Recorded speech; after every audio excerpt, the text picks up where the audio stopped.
नमस्कार दोस्तों। आपके घर में सुबह जो दूध आता है, क्या वो प्योर होता है या आपके आसपास की जो हवा होती है वो प्योर होती है? अगर हम नॉर्मल लाइफ की बात करें तो ये दोनों ही चीजें हमारी क्या है, प्योर है।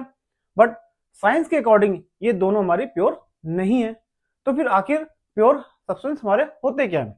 तो आज की वीडियो में हम यही समझेंगे कि प्योर सब्सटेंस हमारे क्या होते हैं, जो कि हमारी क्लास 9 का एनसीईआरटी की बुक का चैप्टर नंबर 2 है। तो वीडियो शुरू करने से पहले आप सभी से रिक्वेस्ट है, यदि आपने अभी तक चैनल को सब्सक्राइब नहीं किया है तो चैनल को सब्सक्राइब जरूर करें। तो चलिए समझते हैं। पहले समझते हैं कि हमारी प्योर की डेफिनेशन क्या होती है। तो प्योर की डेफिनेशन है, a pure substance consist of single type of particles which may be atoms और molecules and shows uniform properties in all its part. यहाँ पर ये कह रहा है कि हमारा जो प्योर सब्सटेंस होता है वो सिंगल टाइप के पार्टिकल से यानी एटम या मॉलिक्यूल से मिलकर बना होता है, और इनकी जो प्रॉपर्टीज होती है प्योर सब्सटेंस की वो पूरे पार्ट्स में क्या होती है, सेम होती है। अगर हम कहें कि एक गिलास पानी लें, उस एक गिलास पानी को दो गिलास में डिवाइड कर लें, तो दोनों गिलास में जो पानी होगा वो क्या होगा, सेम होगा। उनकी जो प्रॉपर्टीज होगी पानी की वो क्या होगी, दोनों गिलास में सेम होगी, अलग अलग नहीं होगी। तो प्योर सब्सटेंस को डीपली समझने के लिए इनकी प्रॉपर्टीज को समझते हैं पहले, जिससे हमें ये और अच्छे से समझ में आएगा प्योर सब्सटेंस आखिर होते क्या है। तो जो पहली प्रॉपर्टीज हमारी क्या होती है इस प्योर सब्सटेंस की, वो है only one type of particles. यानी हमारे जो प्योर सब्सटेंस होते हैं वो एक ही टाइप के मॉलिक्यूल्स या एटम से मिलकर बने होते हैं, और इनको फिजिकल मेथड के द्वारा आपस में मिक्स नहीं किया जा सकता। ठीक है, जैसे कि हमारा गोल्ड। अब जो हमारा गोल्ड होता है, प्योर गोल्ड 24 कैरेट वाला गोल्ड, वो सिंगल एटम से बना होता है Au। और वैसे ही हमारा ऑक्सीजन, वो भी हमारा क्या होता है, सिंगल मॉलिक्यूल से बनी होती है O2। तो ये दोनों हमारे क्या है, प्योर सब्सटेंस। तो नेक्स्ट प्रॉपर्टी हमारी क्या है, फिक्स्ड कंपोजिशन। तो ये याद रखिएगा कि जो भी हमारे प्योर सब्सटेंस होते हैं उनके जो एलिमेंट्स होते हैं वो हमेशा एक फिक्स रेशियो में ही मिलते हैं, और इनके एलिमेंट्स को हम अलग नहीं कर सकते फिजिकल प्रोसेस के थ्रू। जैसे कि हमारा पानी, पानी में हमारा H2O यानी हाइड्रोजन और ऑक्सीजन, इन दोनों के बीच जो रेशियो है वो क्या है, 2:1। और इन दोनों को हम फिजिकल प्रोसेस के थ्रू अलग भी नहीं कर सकते। ठीक है, नेक्स्ट प्रॉपर्टी हमारी क्या है, यूनिफॉर्म प्रॉपर्टीज।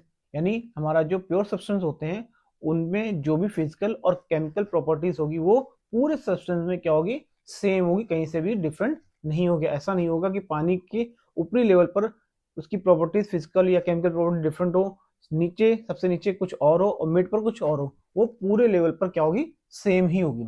ठीक है, फोर्थ प्रॉपर्टी हमारी क्या है, sharp melting and boiling point. यानी हमारे जो प्योर सब्सटेंस होते हैं उनका जो मेल्टिंग और बॉइलिंग पॉइंट होता है वो क्या होता है, डिफरेंट होता है, निश्चित होता है, कभी भी चेंज नहीं होता। जैसे हमारा जो प्योर आइस होगी उसका जो मेल्टिंग पॉइंट होगा क्या होगा, 0 डिग्री सेंटीग्रेड, साफ 0 डिग्री सेंटीग्रेड। वैसे ही जो हमारा प्योर वाटर होगा उसका जो बॉइलिंग पॉइंट होगा वो होगा साफ 100 डिग्री सेंटीग्रेड। ये कभी भी चेंज नहीं होता है। ठीक है, नेक्स्ट हमारा क्या है, fifth, can not be separated by physical method. मतलब हम कभी भी इनको फिजिकल मेथड के थ्रू इनके सब्सटेंस को आपस में अलग नहीं कर सकते हैं। इसके लिए हमें केमिकल प्रोसेस के थ्रू ही जाना पड़ेगा। यानी अगर हम फिजिकल मेथड के थ्रू चाहें तो प्योर सब्सटेंस के एलिमेंट को हम अलग नहीं कर सकते हैं। क्लियर है? अब बात करते हैं टाइप्स ऑफ प्योर सब्सटेंसेस की। तो प्योर सब्सटेंसेस हमारे दो टाइप के होते हैं, एक हमारा एलिमेंट और दूसरा कंपाउंड। तो बात करते हैं सबसे पहले एलिमेंट्स की। तो एलिमेंट्स हमारा क्या होता है, सिर्फ सिंगल टाइप्स ऑफ मॉलिक्यूल्स या एटम से मिलकर ही बना होता है, और इनको हम किसी भी प्रोसेस के थ्रू, ना ही फिजिकल और ना ही केमिकल, किसी भी प्रोसेस के थ्रू अलग नहीं कर सकते। तो एलिमेंट्स को समझने के लिए इनकी प्रॉपर्टीज को पहले समझते हैं कि हमारे एलिमेंट्स की प्रॉपर्टीज क्या क्या होती हैं। तो हमारा जो एलिमेंट होता है वो एक ही टाइप के एटम से मिलकर बना होता है, ये इसकी पहली प्रॉपर्टीज होती है। सिंगल एटम से मिलकर बना होता है, सिंगल एटम या सिंगल मॉलिक्यूल से बना होता है। एलिमेंट्स की सेकंड प्रॉपर्टी है प्योर सब्सटेंस, मतलब हमारे जो एलिमेंट्स होते हैं वो क्या होते हैं, प्योर होते हैं। ठीक है, थर्ड प्रॉपर्टीज क्या है कि इनको हम किसी भी तरह से अलग नहीं कर सकते। फोर्थ प्रॉपर्टीज क्या है कि इनकी जो फिजिकल और केमिकल प्रॉपर्टीज क्या होती है वो स्पेसिफिक होती हैं, डिफरेंट होती हैं, सबसे अलग होती हैं। लास्टली क्या है कि इनको हम सिंबल के फॉर्म में रिप्रेजेंट करते हैं। तो ये हमारी इनकी प्रॉपर्टीज हो गई एलिमेंट्स की, जिनके थ्रू हम एलिमेंट्स को अलग कैटेगराइज कर सकते हैं। जैसे हमारा हाइड्रोजन हो गया H, ऑक्सीजन हो गया O, आयरन हो गया Fe, गोल्ड हो गया U। ये सारे हमारे क्या हैं, एलिमेंट्स है, क्योंकि ये सिंगल एटम या मॉलिक्यूल से बने हुए हैं, और ये पूरी तरह से प्योर सब्सटेंस होते हैं जिसको हम किसी भी तरीके से अलग नहीं कर सकते हैं। तो ये हमारे सारे क्या हुए, एलिमेंट्स। ठीक है, क्लियर है। अब बात करते हैं टाइप्स ऑफ एलिमेंट्स की। तो एलिमेंट्स हमारे तीन टाइप के होते हैं, मेटल्स, नॉन मेटल्स और मेटलाइट्स। तो सबसे पहले समझते हैं मेटल्स के बारे में। मेटल्स हमारा शाइनी होता है, यानी इसमें चमक होती है। ये हमारे इलेक्ट्रिसिटी और हीट के अच्छे कंडक्टर्स भी होते हैं, यानी इनके थ्रू हीट और इलेक्ट्रिसिटी ट्रेवल कर सकती है। दूसरा, इनको अगर हम हैमर से पीटे तो ये पतली शीट में कन्वर्ट हो जाते हैं, यानी ये मेलेबल होते हैं। और अगर इनको हम पतले तार में कन्वर्ट करना चाहें तो ये पतले तार में भी कन्वर्ट हो जाते हैं, जैसे कि आयरन, कॉपर, गोल्ड, ये हमारे क्या होते हैं, मेटल्स। अब बात करते हैं नॉन मेटल्स की। तो नॉन मेटल्स क्या होते हैं, ये फीके होते हैं, डल अपीयरेंस वाले होते हैं, इनमें कोई चमक नहीं होती है, और साथ ही साथ ये इलेक्ट्रिसिटी और हीट के अच्छे कंडक्टर्स भी नहीं होते हैं। और अगर इनको हम हैमर से पीट करके पतली शीट में कन्वर्ट करना चाहें तो ये टूट जाते हैं। ठीक है, जैसे कि हमारा ऑक्सीजन, सल्फर, कार्बन, ये हमारे क्या होते हैं, नॉन मेटल्स। लास्ट हमारा क्या है, मेटेराइट्स। मेटेराइट्स हमारे वो एलिमेंट्स होते हैं जो मेटल और नॉन मेटल दोनों की प्रॉपर्टी को शो करते हैं, यानी इनमें मेटल्स की भी प्रॉपर्टीज होती हैं और नॉन मेटल्स की भी प्रॉपर्टीज होती हैं। इनको हम बोलते हैं मेटेराइट्स, जैसे सिलिकॉन और बोरॉन। अब बात करते हैं प्योर सब्सटेंसेस के सेकंड टाइप यानी कंपाउंड्स के बारे में।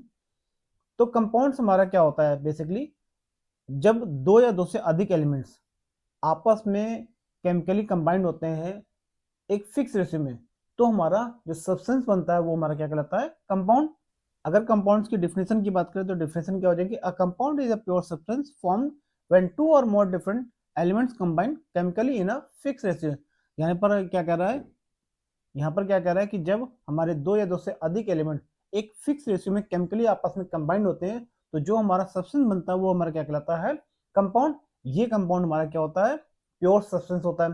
ठीक है, तो अब समझते हैं इसकी प्रॉपर्टीज को कि इसकी प्रॉपर्टीज क्या क्या है। तो पहली प्रॉपर्टीज क्या है कि हमारा जो कंपाउंड होता है वो अलग अलग एलिमेंट से मिलकर बना होता है। सेकंड क्या है, ये केमिकली आपस में कंबाइंड होते हैं। थर्ड क्या है कि इनका जो कंपोजिशन होता है वो क्या होता है, फिक्स होता है। जैसे पानी, पानी में आपने देखा होगा कि हाइड्रोजन और ऑक्सीजन का जो कंपोजिशन होता है वो 2:1, हमेशा ये क्या होता है, फिक्स होता है, कभी भी ये चेंज नहीं होता है। फोर्थ हमारा क्या है कि इनकी जो प्रॉपर्टीज होती हैं एलिमेंट्स की, और जब ये आपस में बनते हैं तो इनकी प्रॉपर्टीज बिल्कुल भी डिफरेंट हो जाती है। जैसे अगर हम बात करें पानी की ही, तो पानी का जो हाइड्रोजन है इसकी प्रॉपर्टीज अलग होती है, ऑक्सीजन की प्रॉपर्टी अलग होती है, और जब ये आपस में कंबाइंड हो जाते हैं यानी पानी बन जाता है तो उसकी प्रॉपर्टी हमारे क्या होती है, अलग हो जाती है। ठीक है, लास्टली क्या है कि इनको हम केमिकली आपस में ब्रेक भी कर सकते हैं। ठीक है, जैसे कि हमारा पानी हो गया, कार्बन डाइऑक्साइड हो गया, सोडियम क्लोराइड हो गया, ये हमारे क्या है, कंपाउंड के एग्जाम्पल। क्लियर है। बात करते हैं कंपाउंड हमारा प्योर सब्सटेंस क्यों कहलाता है। इसके लिए पीछे बेसिक तीन रीजन है कि जो हमारा कंपाउंड होता है उनका जो रेशियो होता है एलिमेंट्स का वो क्या होता है, फिक्स होता है, और साथ ही साथ ये एक ही टाइप के मॉलिक्यूल्स या एटम से मिलकर बने होते हैं। थर्ड क्या है कि इनकी जो प्रॉपर्टीज होती है वो पूरे सब्सटेंस में क्या होती है, सेम होती है। अगर हम एलिमेंट्स और कंपाउंड को अलग अलग डिफ्रेंशिएट करें तो क्या हो जाएगा कि एलिमेंट हमारा क्या एक ही टाइप के एटम से मिलकर बना होता है, वहीं कंपाउंड हमारा क्या होता है, दो या दो से अधिक एलिमेंट से मिलकर बना होता है। सेकंड हमारा एलिमेंट्स क्या है कि एलिमेंट्स को हम अलग नहीं कर सकते हैं, वहीं कंपाउंड को हम केमिकली अलग भी कर सकते हैं। अगर हम बात करें एलिमेंट्स की तो इनको हम सिंबल के थ्रू रिप्रेजेंट करते हैं, वहीं कंपाउंड को हम केमिकल फॉर्मूले के थ्रू रिप्रेजेंट करते हैं। तो एलिमेंट्स के जो हमारे एग्जांपल बनेंगे क्या बनेंगे, ऑक्सीजन O2, आयरन Fe। वहीं कंपाउंड का एग्जांपल क्या होगा हमारा, पानी H2O, carbon dioxide CO2। Clear. ये कुछ पॉइंट्स हैं जो आपके एग्जाम से रिलेटेड काफी इंपॉर्टेंट है, जैसे कि elements and compounds are pure substances, यानी एलिमेंट्स और कंपाउंड हमारे क्या होते हैं, प्योर होते हैं। कंपाउंड का जो कंपोजिशन होता है वो हमेशा क्या होता है, फिक्स होता है। वहीं अगर कंपाउंड की प्रॉपर्टीज की बात करें वो प्रॉपर्टीज डिफरेंट होती है जो उनके एलिमेंट की प्रॉपर्टी होती है उससे। और लास्टली क्या होता है, जो फिजिकल मेथड होता है कंपाउंड का उसको हम सेपरेट नहीं कर सकते फिजिकल मेथड के थ्रू। ये कुछ इंपॉर्टेंट पॉइंट है जो आप दिमाग में अपने रख सकते हैं, जिससे आपको क्वेश्चन सॉल्व करने में आसानी होगी। आज की वीडियो में बस इतना ही। यदि वीडियो आपको पसंद आया तो चैनल को सब्सक्राइब जरूर करें और ज्यादा से ज्यादा लोगों तक शेयर करें। तो मिलते हैं अगले वीडियो में इसी चैप्टर के अगले टॉपिक के साथ में। तब तक के लिए नमस्कार, जय हिंद।